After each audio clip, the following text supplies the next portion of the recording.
Broadcasting from the business capital of the world, this is the Podcast Business News Network.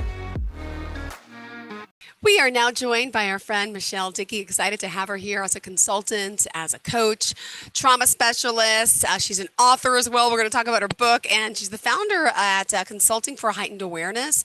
And by the way, her website, if you want to reach out to her, it's cdhrwdrmd.org, correct? Correct. Beautiful. Welcome to the show. It's so exciting to have you here. Michelle, please introduce yourself. Yes. Hi, Jill. Thank you. It's great to be back again and to meet you. Absolutely. Thank you. Ditto. Yeah.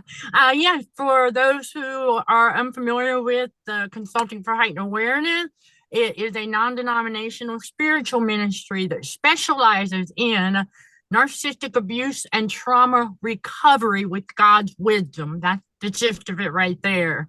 And so how it all stems, for those who are wondering, how we came into all of this, my story and real events of narcissistic abuse will answer a lot of that for everybody.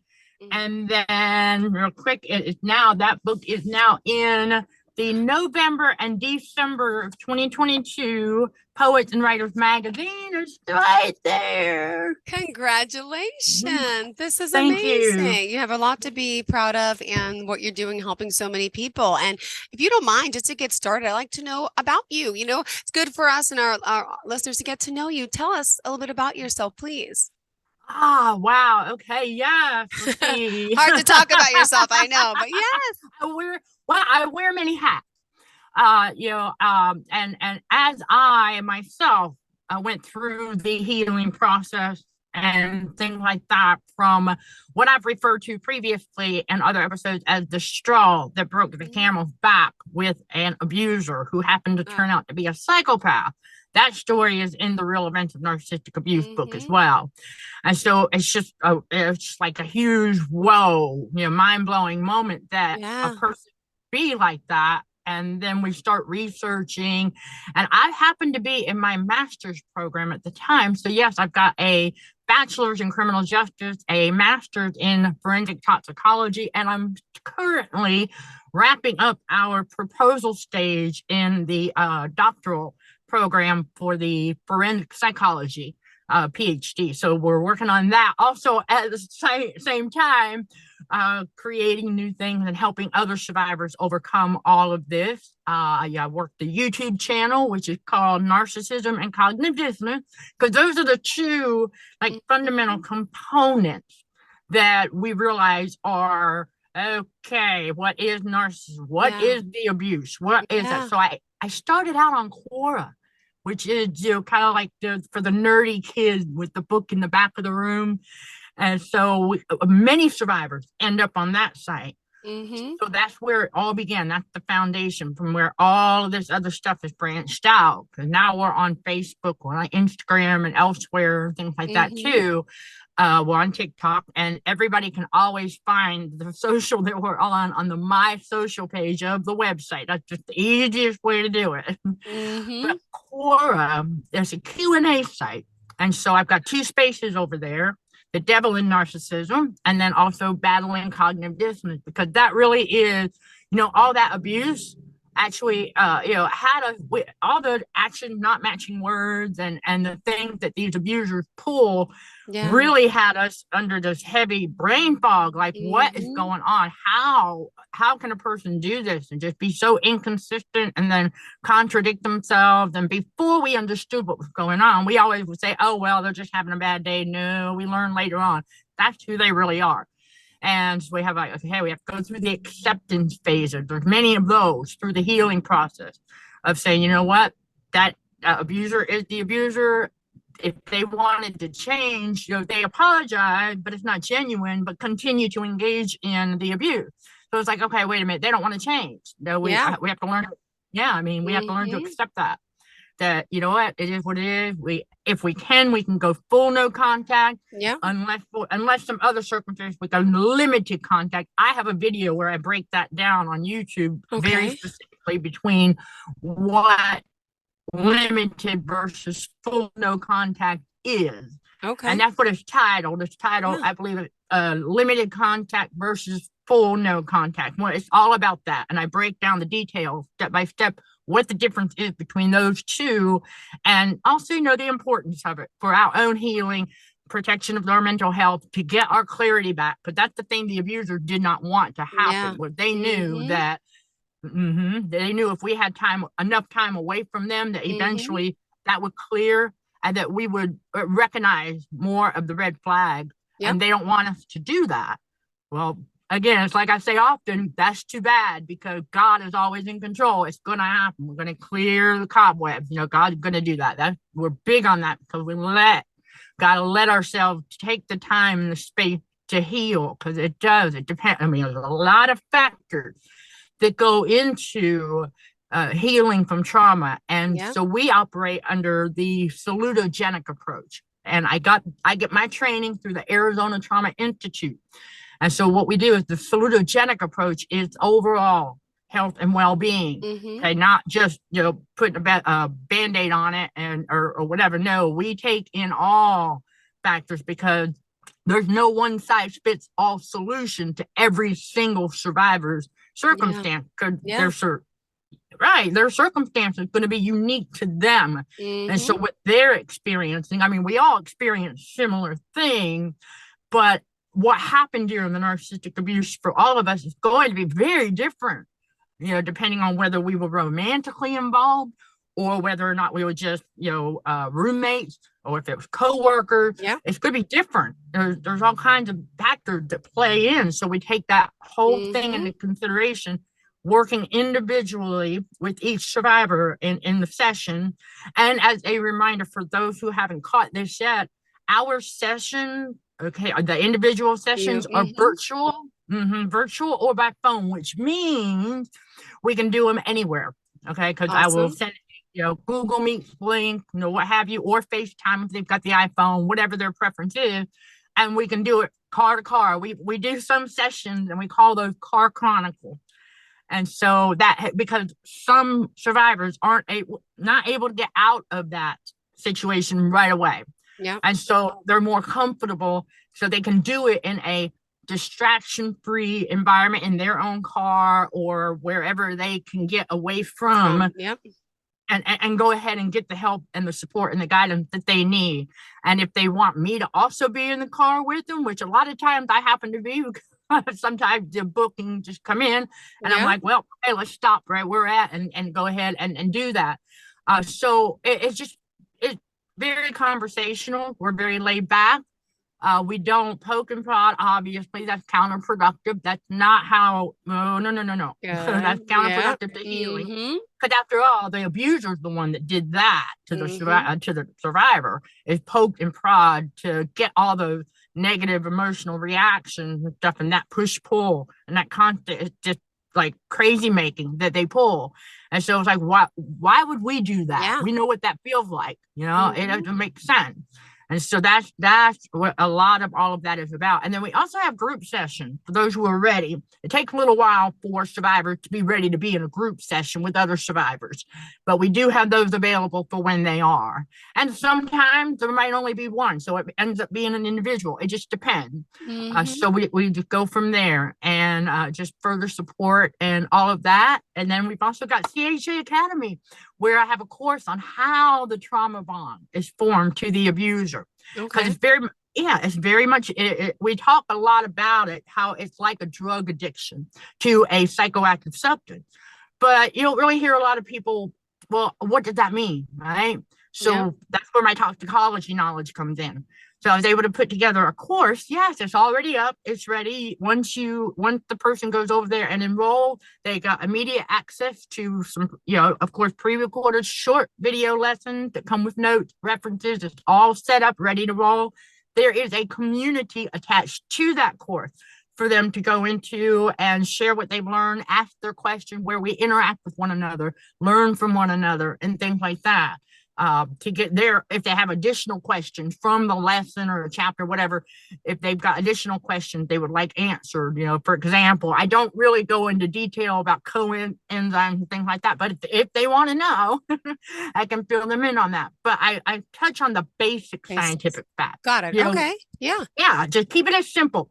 God's wisdom, biblical scripture, and basic scientific facts in that to help them understand what was happening to them in the brain and the body during the trauma bonding process to the abuser, because that trauma bond is an addiction to the abuser. So as you can see, I've got my just say no to the trauma bond. I have that stuff, and because we learn, and it helps them get more educated about what was happening, so they'll be able to go forward. It's just another leveling up in their healing and spiritual growth. That's what we're all about. And it helps them to understand more what was going on, so that if another abuser is trying to do that to them, they'll be able to spot it, and they'll be like, no thanks. So they don't get sucked into another one of those. Because many of us, man, I tell you, many of us can tell you that we didn't, well, you don't know until you know. So that's why we also remind people, don't beat yourself up. Once you become aware of it, it's like their true colors finally show, and we don't want the survivors to beat themselves up because you didn't know until you knew. So it's like, you have to learn first, and then you go through all that. The very first thing a lot of survivors really are most interested in is the what just happened. Yeah. So what we've done, because it does take. So I was like, wait a minute.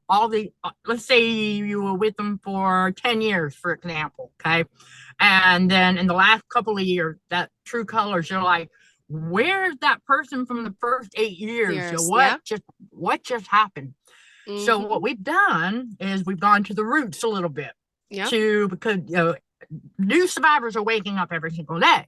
Yeah. So we've got some questions over there on the Quora site now, and we put together, I've answered some of the what just happened, kind of things. Like they want to know, okay, where does that, how do you describe the emptiness that abuser feels? How do you describe that? Because that's one of the questions. And then what is narcissistic abuse? That's another question. So I break it down. Now that answer that I provide for that one is pretty lengthy, and so the survivor might need to read it a few times.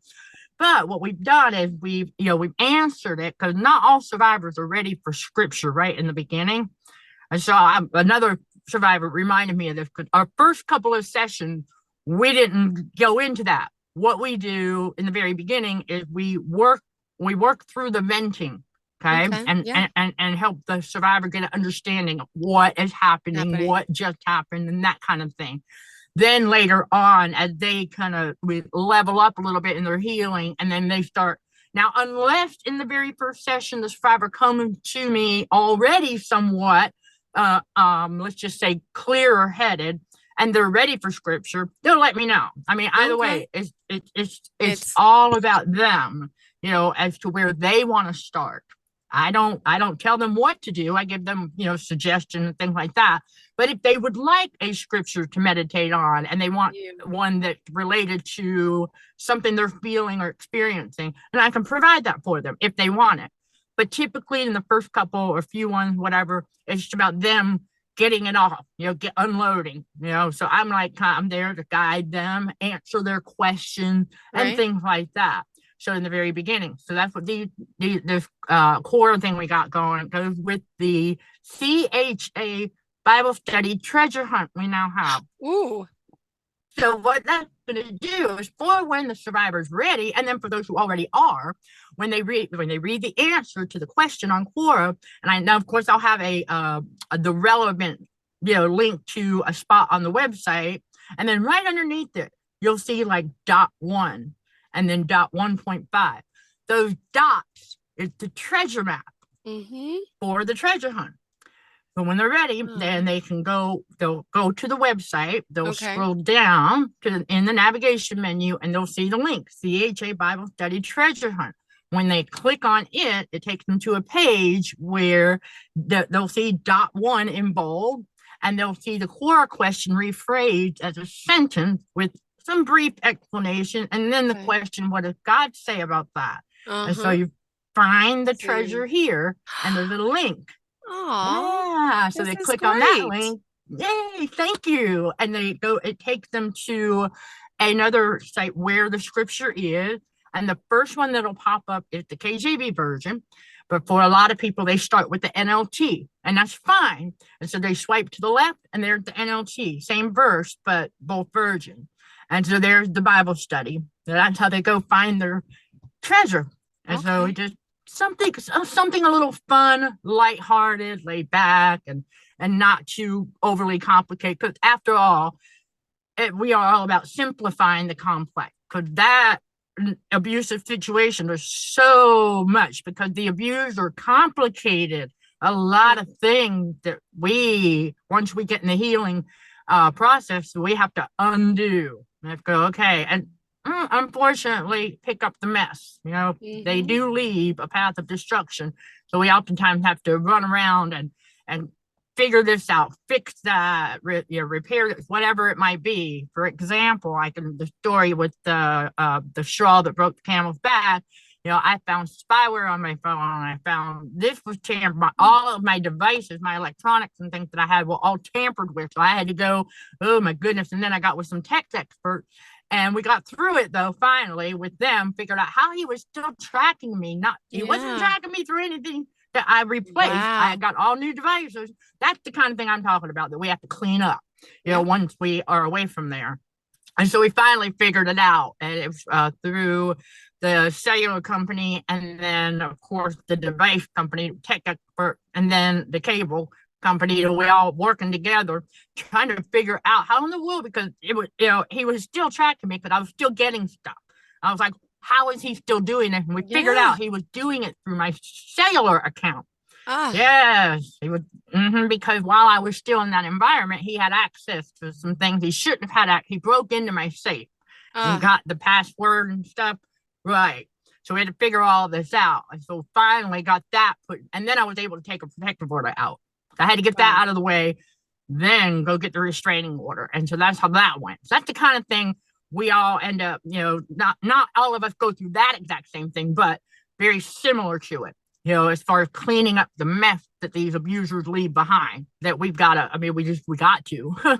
so we can Yeah. get stable enough to where we can continue healing and getting better and understanding and doing the research and finishing what it is, the things that we need to get done to get back on our feet again, and then learning what resources so basically, CHA Ministry, we're a resource for survivors Beautiful. who, for the Yeah. believers who are looking for a safe place, if you will. And so that's what I call the Patreon channel, just another safe haven for those who want to further support the ministry, and for survivors who are unable to book a session for Mm-hmm. whatever reason, but they would still like to get some guidance and support. They can become a patron on the Patreon channel. That's also Right. on the My Social page.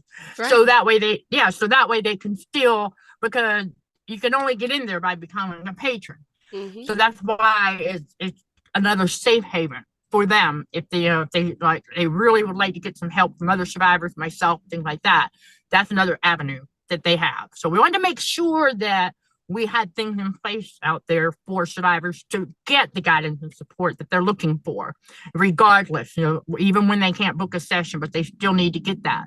It's very, very important. And also to be reminded that they're not crazy, because that's another thing that they all survivors go through, when unraveling. Mm-hmm. Yep, that's That right. insecurity of being put down, of being not feeling not to be good enough. And wow, but that's amazing that you're helping so many people like this. It's amazing because people can really use your help, and especially even more so around the holidays, wouldn't you say? Yes, that's exactly right. We have seen the research on that as well. Oh, yes, and thank you, because it is definitely ramps up, around these seasons. It's intriguing to watch, though, how this happens, because it's usually like right here. I said this before, like it's somewhere like toward the end of the summer, into the fall, where these abusers they ramp up their predatory games, Mm-hmm. looking for supplies, right? They're looking for unsuspecting targets to line up at that winter snuggle bunny is how we put it. And so then once that snuggle bunny, the winter one, get discarded by the abuser closer into the springtime, that's when it's like what just happened for the survivor. But the abuser has already lined up their summer fun snuggle bunny. It was really intriguing to discover that. I was like, okay, even though these abusers are out there looking for an unsuspecting target all the time, there's just a couple of times a year where it seems to be like a bit more ramped up. Yeah. So, yeah, and I found that to be really fascinating. But definitely, we know that, especially with the actual domestic violence, because narcissistic abuse is domestic violence, but not always physical. However, this time of year, that physical side does kind of get a bit increased from what we've read and learned and what we know, and for many survivors have experienced themselves. And so it is unfortunate, but that's why we're here for them. Once that discard happens, and they're awakened and they know, okay. And then we all have said that once you have to start Googling someone's behavior, it's a pretty good red flag right there. True. Good point. And by the way, let's just remind our listeners, we still have 6 minutes left in the show. Remind us how we can reach out to you if someone's just tuning in now, listening. How can they reach you? Okay, they can reach us at 704-245-4340, or they can send me an email at michelle.dickey@cdhrwdrmd.org. And you can also find that contact information right on the website, the cdhrwdrmd.org, that down at the very bottom, you'll find contact info. If you click on that, and you'll find that same information, the phone number and the email there as well. Plus, over on the YouTube channel that's titled Narcissism and Cognitive Dissonance, in the About section and then in all video descriptions, you'll find my website link and the email as well. So there's several different ways they can find the information. We're out there. Perfect. So, thank you. Yeah. Beautiful. All right. And still we have 5 minutes left. What else do you want to share with everyone about you, your services, your book? I mean, there's a lot to you. I know we're going to get through it all today, but I'm excited that we got to start talking today. Yeah, me too. And I know the 30 minutes is not enough time to get all of it in there, but that really is a big gist of it. And then so as far as the educating part, I'm real big about, even when new red flags come to my attention, because even after we're healed and things, I call it, that spiritual awakening, I call it that ride over the rainbow till we get to the other side, to get that balance between the spiritual and physical back. Because after all that abuse, that's what it did. It kind of disconnected us in mind, body, and spirit. And so we have to go over that rainbow and get to the other side where we are regulated, and then we're reconnected in mind, body, and spirit. We've got that balance back. I was like, right. Okay. All right. Yeah, I talk about how God could have revealed more to us even after that, though. Yeah. It's like, yeah, it's an ongoing thing. So anytime a new one, because what I'll do is, if one comes at me online, I turn them into a case study. That's why I've said if any of these potential abusers don't want to be analyzed or turned into a case study, then you might want to think twice before trying to reach out. Because what I'll do is, if I catch a new, I would say it would be new, but like a different flavor of a red flag, I catch that, I go, ooh, case study. And so I'll gather some data. And it doesn't take long, not even 24 to 72 hours after the fact that they realize what's going on. And so then they take off, they disappear, but I've got the data. So what I do is I put it together, and it's like that one video, 9 red flags of a narcissistic abuser. That's from a Facebook case study. Okay. That's what I do. That's a big part of it. Because to expose the different flavors, the different ways that these, we've called them predators before on the show. And, because they really are. They're just out there looking to see who they can steal, kill, and destroy. And so they'll have different, it's like I say the enemy tried to be crafty. But once we're well versed in these red flags that we missed until after we were awakened and we see the true colors of, it's usually a straw that breaks the camel's back kind of situation. And so, right. And so we start, well, okay, wait a minute. And then we start researching and learning about some of the red flags. And we're like, okay, yes, we totally dismissed that. We missed that one. Oh, they totally did that. And then, of course, not all situations are the same. So we don't want the survivors to get tricked into comparing their own story to someone else's story, because that could trick them into thinking that their abuser is not an abuser when it is, or Got it. Yeah. Perfectly said. Yeah, because there's different flavors of what we call the narc, short for narcissistic abuser. And there's many different flavors. So we also remind survivors, don't get tripped up by that. Because just because your ex-narc was not physical and maybe didn't say that exact same gaslight or whatever, doesn't mean that they're not still a narc. If you saw a red flag or two, then that's all you need to know right there. Is that yes, you were definitely dealing with that, because there's different ways that they'll verbally abuse. There's different ways they'll gaslight. There's different ways that they'll do that. Try to get you to self-doubt, second guess, and to especially with memory. Oh my gosh, this is so common with the narcissistic abusers. They really want us to second guess and doubt our own memory. Because that kind of dissonance, right? There you go. They want us to believe that we didn't see what we saw and that we didn't hear what we heard. And what? Yes, we did. But we got tricked during that situation into excusing it, justifying it, and things like that. But then we learn afterwards that we don't do that anymore. Wow. That's a big part of it. So that's another piece of the work that we do. And so anytime I learn something new, and then of course with God's wisdom, when I learned when God reveals something new associated to the abuse in scripture, because it's in there. And so it's like, okay, but he revealed new things and telling us all about it. It's like, okay, that fits, because telling us about the behaviors of these narcissistic abusers in a big way. So we're like, oh, wow, okay. And so I'll bring that to light as well and make the connection with scripture to the behaviors of the narcissistic abuser, because that's what they're doing. They're engaging in all that. Yeah. And it's like, but in various ways. In there. Yep. I apologize, but we are out of time. Would you mind sharing the best form and all forms of contact for our listeners? I'm sorry, one more time. I'll share all forms of contact for our listeners today. I apologize. I said we're out of time. Okay, no, okay, no need to apologize. It happens so quick. It does. But yes, the contact info on the website, again, that's cdhrwdrmd.org. And if you scroll to the bottom, you'll find contact information that has the ministry and business phone number, and it also has my email. And then you also find that there. And then on my social page on the website, you'll find the YouTube channel, all of that. And then also the contact information is in the about section on that channel, as well as in the video description. And so and also in the Quora profile. If they go over to Quora and they search Michelle Dickey, I should pop up. Yeah, Michelle with 2 L's. I like it. Yes. 2 L's. That's the way it should be. That's what my mom was. Well, thank you so much. Really, we appreciate you, and looking forward to the next time we get to speak. You have a fantastic day, and thank you for helping so many people. Can't wait to chat again. Really.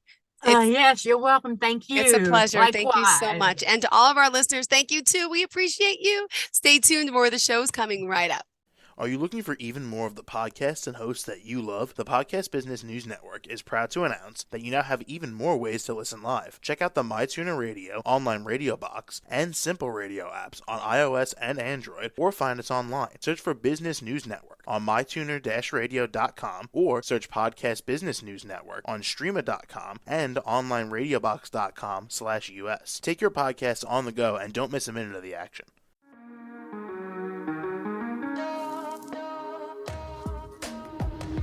Broadcasting from the business capital of the world, this is the Podcast Business News Network.